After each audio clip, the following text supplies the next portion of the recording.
implique que le rôle et la fonction biologique des femmes, ainsi que leurs besoins, sont reconnus et valorisés.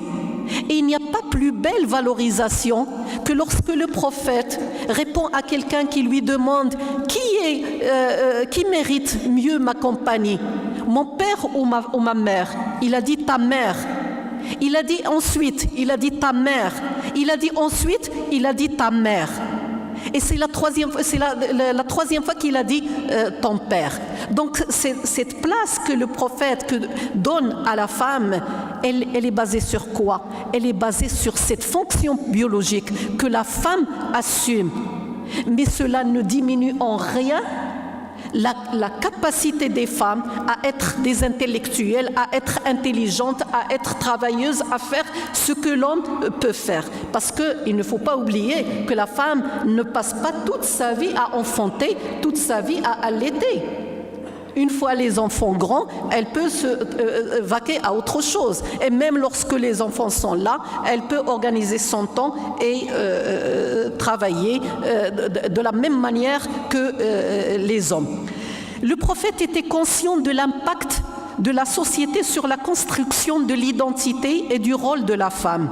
C'est pour cette raison qu'il a donné des enseignements allant dans le sens de rompre avec les us et les coutumes existants à son époque, mais de manière progressive. Seulement, des fois, il utilisait la façon forte lorsqu'il s'agit d'un droit fondamental, comme l'interdiction d'enterrer les jeunes filles, les petites filles, qui étaient assez courantes dans l'Arabie saoudite. Pour ça, il n'y a pas de discussion. On ne peut pas autoriser ce meurtre. Dans sa pratique, le prophète, il a toujours essayé et œuvré pour protéger la femme dans les différentes étapes de sa vie. Déjà, quand elle est petite, et il l'a protégée de l'enterrement vivante. Ensuite, il a incité les musulmans à s'occuper des jeunes filles. Il a dit, si quelqu'un parmi vous a 2 filles, et qu'il les élève, qu'il les protège, qu'il les accompagne, il aura un palais, un château au paradis. Donc il y a une incitation à s'occuper des filles, à les aider. D'autre part, il a dit quelque chose que je trouve très, très intéressant. Il a dit « Ô Seigneur, je mettrai dans la gêne ceux qui s'en prennent au droit des 2 faibles, l'orphelin et la femme. » Donc, il n'hésite pas à dire qu'il serait l'ennemi, qu'il ferait tout pour mettre dans la gêne celui qui touche au droit de ces 2 êtres, l'orphelin et la femme. Au niveau familial, au niveau du droit de la famille, on a souvent reproché à l'islam la polygamie, l'héritage, mais l'islam à son époque était révolutionnaire par rapport au contexte. Je ne vais pas vous rappeler le contexte historique, je crois que parmi vous, il y a beaucoup de gens qui doivent avoir lu sur les sociétés précédant l'islam, mais déjà en islam, le prophète, il a donné le droit à la femme de choisir son mari, de refuser d'être mariée de force. Il était contre le mariage forcé. Lorsqu'une jeune fille est venue chez lui pour lui dire que son père l'a mariée avec son neveu, il a demandé à son père de dissoudre et de ne pas contracter ce mariage. Alors la jeune fille, elle a dit « Je l'accepte, je le veux ».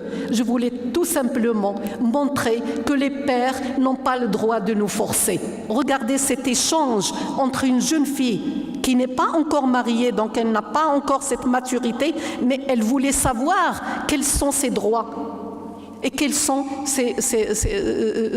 les choses qu'elle peut réclamer ou qu'elle peut refuser. Une autre femme est venue chez le prophète pour lui dire « Je ne peux plus vivre avec mon mari. Je ne lui reproche rien, ni au niveau de la pratique religieuse, ni au niveau du comportement. Il est correct avec moi, mais je ne peux plus le supporter. » Alors il l'a appelée et lui a dit « Est-ce que tu peux lui rendre sa dot ?» Elle a dit « Je peux rendre sa dot ». Il lui a demandé de se séparer d'elle. Donc le droit au divorce, il existait déjà.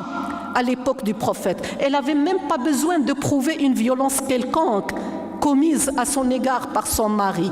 Alors que maintenant, dans certains codes de la famille, dans le monde arabo-musulman, la femme, elle peut rester toute sa vie sans être divorcée, sans être mariée, et dans la violence la plus institutionnalisée et la plus exécrable. Alors que le prophète, il n'a même pas demandé à cette personne d'apporter des preuves. Il a suffi qu'elle dise « je ne peux plus le supporter ».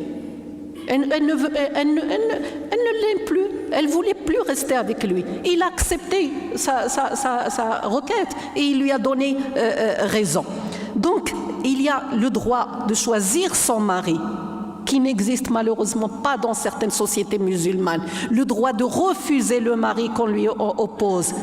Il est contre les mariages forcés et il donne le droit à la femme de divorcer.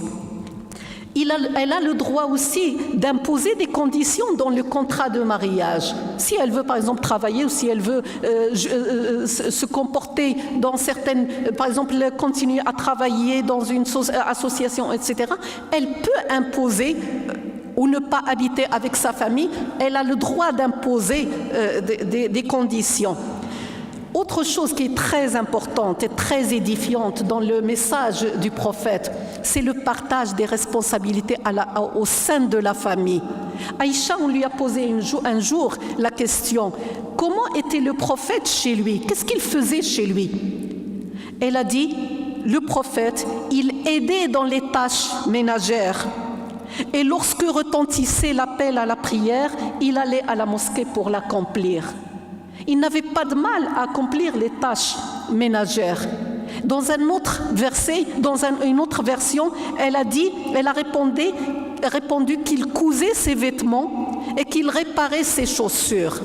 Donc le prophète, qui est un personnage haut en couleur, qui est le messager de Dieu, il n'hésitait pas à participer aux tâches ménagères. Et il a dit un hadith que je trouve d'une pédagogie extraordinaire. Il a dit, lorsque un homme vaque aux occupations ménagères chez lui, c'est-à-dire à aider sa femme, c'est comme s'il faisait un acte d'éducation sur lui-même pour revenir à plus de modestie, à plus d'humilité.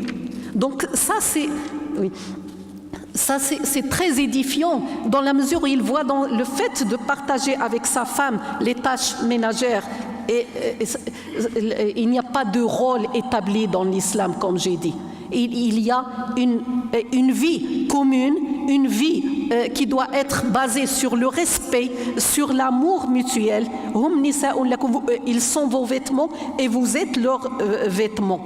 Et quand on choisit des vêtements, on les choisit doux, on les choisit confortables, etc. Il a même dit un hadith, il a poussé la délicatesse jusqu'à interdire aux voyageurs de rentrer chez lui le soir à l'improviste quand il rentre du voyage, s'il a l'intention d'essayer d'espionner sa femme et de la prendre sur le fait accompli. Il a dit, ne rentrez pas chez vous le soir, chez vos épouses. Donc c'est pour aménager la relation entre la femme et pour sauvegarder l'unité du couple. Il a dit, si vous ne détestez pas vos femmes, si vous détestez une chose chez elles, regardez vers les choses qui vous plaisent. Donc il a tout fait dans son message pour essayer de construire une famille solide, une famille dans laquelle les enfants trouveront paix et quiétude. Je vais sauter sur beaucoup de choses que je laisserai pour le débat. Je voudrais juste finir par une interrogation. Nous connaissons l'état actuel des femmes dans le monde et dans nos sociétés. Et je parle pour nos sociétés parce que, étant convaincus de ces préceptes et de ces valeurs, comment arriver à changer les mentalités, à modifier les comportements et à modifier les législations de telle sorte qu'elles soient en conformité avec cette lecture ouverte du message divin. Il y a dans l'islam une méthode qui a été inaugurée par le prophète qui s'appelle l'ijtihad. L'ijtihad, c'est l'effort d'interprétation, c'est l'effort de l'exégèse pour extraire ou là pour tirer une règle juridique des textes coraniques. Le hadith Mu'ad ibn Jabal, l'envoyé de Dieu vers le Yémen, qui était un compagnon du prophète, est venu chez le prophète. Et le prophète lui a dit, comment tu vas résoudre les nouvelles situations, les nouveaux problèmes qui vont se poser à toi au Yémen, qui était une société différente de la Mecque. Il a dit, je reviendrai au Coran. Il a dit, si tu ne trouves pas dans le Coran, il a dit, je me référerai à la tradition du prophète. Il a dit, et si tu ne trouves pas non plus dans la tradition du prophète, il a dit, à ce moment-là, je ferai un effort intellectuel pour arriver à trouver une loi ou une solution à la situation qui se présente à moi. Et le prophète, il a dit, Alhamdulillah, louange à Dieu qui a guidé mes compagnons vers cette solution. C'est l'ijtihad qui doit se faire bien sûr selon les règles et par des spécialistes est la seule issue pour nous ouvrir sur le présent tout en étant fidèles aux préceptes de l'islam et au message coranique. Je conclus sur ça en attendant vos questions et je vous remercie pour l'écoute.